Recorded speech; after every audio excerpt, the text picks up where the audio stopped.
Karigumba anauba thabak amata pangthokpa ngamdaba comfortable oiba situation adubuni comfort zone hairibasi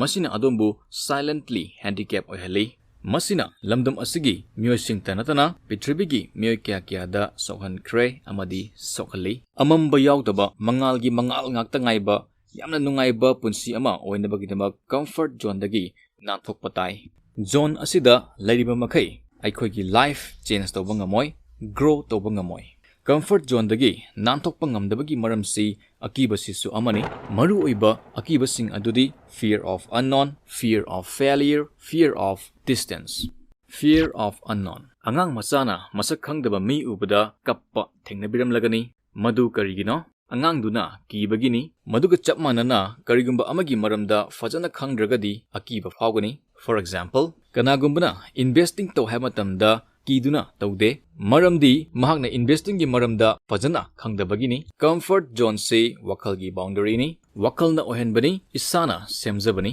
adudi fear of unknown karamna overcome tawgani khangdaba adu khangnaba honabiyu madugi maramda knowledge information leinaba thijinbiyu khanglaba kandadi aisu ngamgani haibagi confidence lerakani tawba pamliba thabak adugi expert tagi tambiyu tanabiyu adu ergadi sumaina tawba oire irai lai khalakani kirak laroi adugo yamna fava amana masakhangdaba miga wari saba hobiyu fear of failure idea di lai adubu thabak tawba haude karigi fail oigadra kibagi thabak tawba haudringaida aikhoina hana assume tawi fail oiba yai haina maduna 100% fail adum oihali failure bu nungsibiyu failure yaudana success oiba yaroi failure dagi asoiba sumthokpagi khudongchaba phangani failure bu problem ama oina ubiganu failure bu asoiba semdoknabagi opportunity ama oina ubiyu zone asigi mapan hek tholakpada adamgi life kada yogani imagine tobiyu fear of distance yamna chawba goal set toba taragadi